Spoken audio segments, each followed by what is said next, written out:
Le succès mondial du film Pirates des Caraïbes a remis au goût du jour un genre cinématographique qui régna sur les écrans durant près de 50 ans.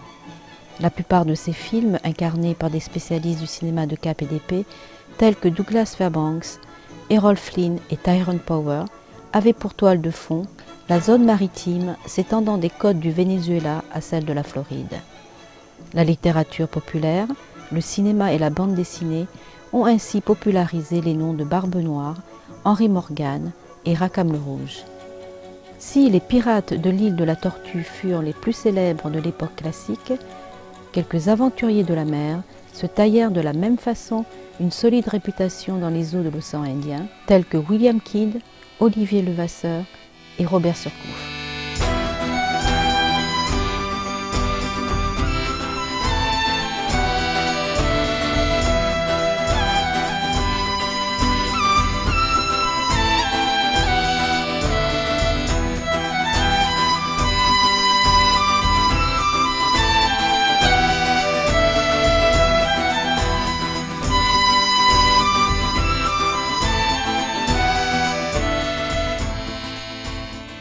Le processus de mythification de la flibuste entamé à la fin du XVIIe siècle annonce avec 200 ans d'avance celui qui donnera naissance à la littérature western à la fin du XIXe siècle.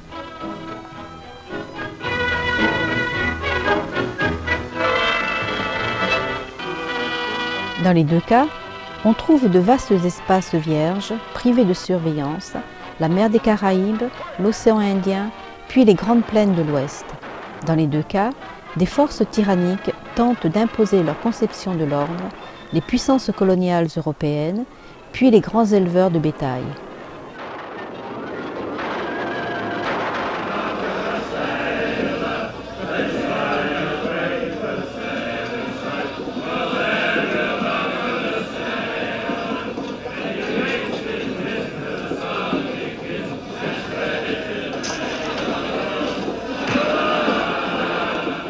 Dans les deux cas, des aventuriers hauts en couleur tentent de se bâtir une fortune en combattant tantôt dans le camp des défenseurs de l'ordre, tantôt dans celui des rebelles.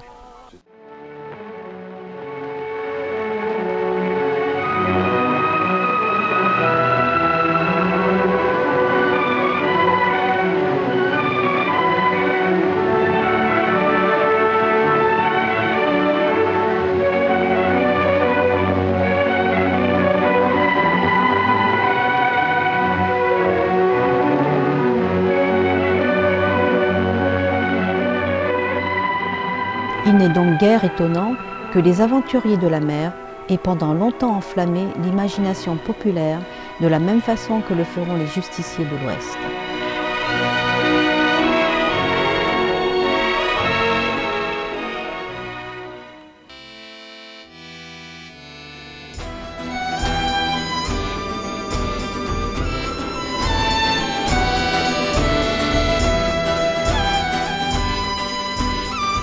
La piraterie existe depuis la plus haute antiquité. L'une des plus célèbres campagnes de Jules César est menée contre les pirates de la Méditerranée. Mais c'est la colonisation des Amériques et principalement le pillage par la couronne d'Espagne des trésors des royaumes amérindiens qui vont déclencher la grande épopée des pirates des Caraïbes. Madagascar, for centuries the bloodiest cockpit of all the seas, where the infamous Brotherhood of the Damned waited to plunder the treasure-laden galleons from India and Cathay, then returned drunk with slaughter to their pirate stronghold of Last Hope. Most ruthless of all was Captain William Kidd. He encountered the great London galleon, the 12 Apostles, commanded by Admiral Lord Blaine, and approaching unsuspected in the guise of a peaceful merchant, by a sudden treacherous salvo he reduced her to a burning hulk. When night fell, the 12 Apostles was only a blazing funeral pyre on the placid surface of a Madagascar lagoon. Stop me! There's a pretty sight. It'll be prettier still when the fire reaches the magazine, Captain. Pretty, though. Lots of stout seamen among them. They've been with us a long time. We can none of us live forever, Mr. Boyle. Dead men don't talk. Des marins révoltés en rupture de ban vont s'allier à des esclaves évadés pour créer une confrérie de marginaux en lutte contre toute forme d'autorité militaire, économique ou religieuse. Le XVIIe siècle constitue l'âge d'or de la flibuste des Antilles, énonçant des principes égalitaires qui ne seront théorisés qu'au siècle suivant par le philosophe des Lumières.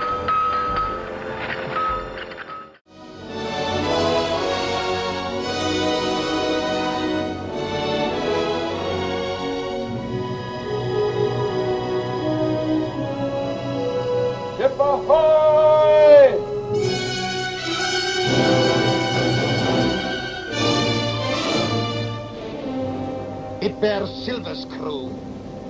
More sail.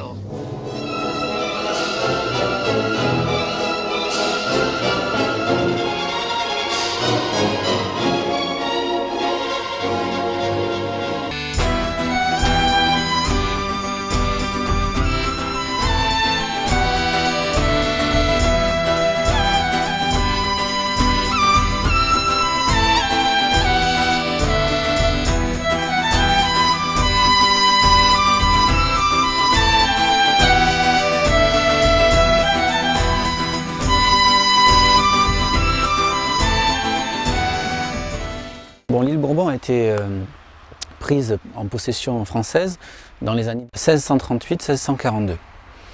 Ensuite, il y a eu des premières occupations et les premiers textes que l'on a retrouvés font état d'une occupation française, des colons qui venaient de Madagascar, quelques colons blancs, avec des malgaches, hommes et femmes. Mais on ne parlait pas d'esclaves à cette époque-là. Au début du XVIIIe siècle, on a commencé à parler d'esclaves dans des textes. Mais c'était notamment avec des textes officiels du type Code Noir qui ont réglé, si vous voulez, les principes d'usage entre les deux communautés.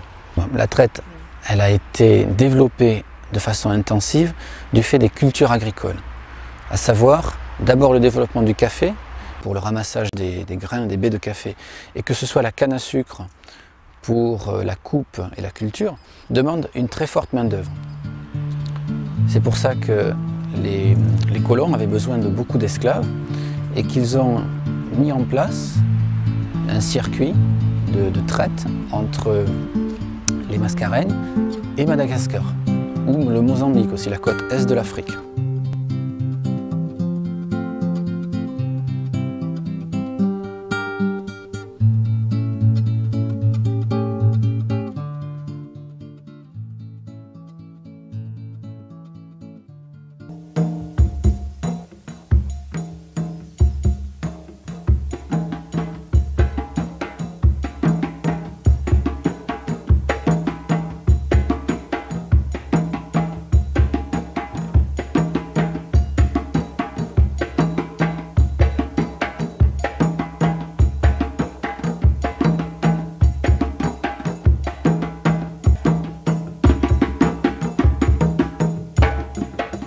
Les navires négriers étaient en général des navires adaptés. Bon, on prenait un navire type, que ce soit un trois-mâts, un trois-mâts barque ou bien un brick, quels que soient les navires de l'époque, en fonction du trajet. Plus le trajet était long, plus le navire en général était costaud, robuste. Par contre, sur les trajets de l'océan Indien dont on parlera tout à l'heure, les navires pouvaient être plus légers. Mais ces navires étaient adaptés, c'est-à-dire qu'au niveau de la cargaison, déjà les navires ne partaient pas avec une cargaison ordinaire. Ils partaient avec une cargaison qui était typique d'un négrier, à savoir beaucoup d'eau, beaucoup de nourriture. Et la nourriture était divisée en deux parties, la nourriture de l'équipage et la nourriture des esclaves. Et aussi l'équipement du navire. Alors les navires étaient équipés, non pas au départ, puisque c'était des navires tout à fait ordinaires au départ, mais ils étaient équipés sur le lieu d'arrivée de traite. À savoir, ils étaient aménagés à l'entrepôt pour pouvoir stocker cette marchandise. Les esclaves étaient logés à l'entrepôt. Et comme toute marchandise, il fallait loger le plus de marchandises possible dans le moins d'espace disponible. D'où le fait de mettre en place des systèmes à double étage dans l'entrepôt où les esclaves étaient couchés pour la plupart du temps, ou accroupis. L'autre aménagement se faisait sur le pont et autour du bateau. Alors sur le pont, il y avait une division du pont en deux parties. La partie réservée aux esclaves, où ils venaient entre guillemets, toujours prendre l'air.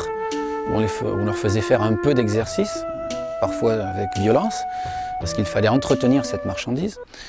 Donc la séparation du pont se faisait avec une palissade. Souvent, le bateau était divisé en deux avec une palissade en bois qui empêchait les esclaves d'aller dans la partie commandement du bateau et qui empêchait aussi les hommes d'avoir des contacts avec les femmes. Et le deuxième aménagement, qui était surtout en place lorsque les esclaves étaient chargés sur le navire, c'était ce qu'on appelait des filets qui étaient tendus tout autour du bateau pour empêcher les esclaves de se suicider, d'aller se noyer en mer.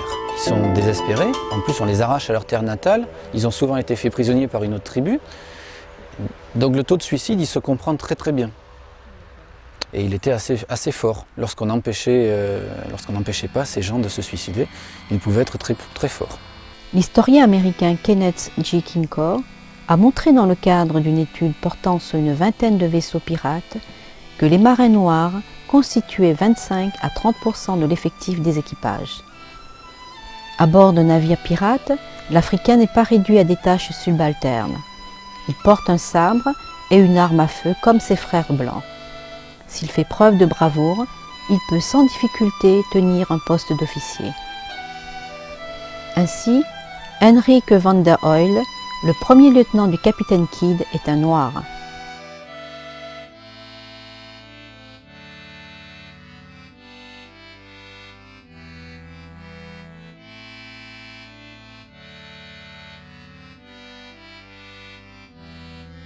Dans les Caraïbes, on recense une dizaine de vaisseaux pirates commandés par des capitaines d'origine africaine. Pour l'esclave évadé des plantations, la piraterie constitue une revanche légitime contre l'ordre colonial aux côtés des flibustiers blancs qui refusent la tyrannie de leur pays d'origine.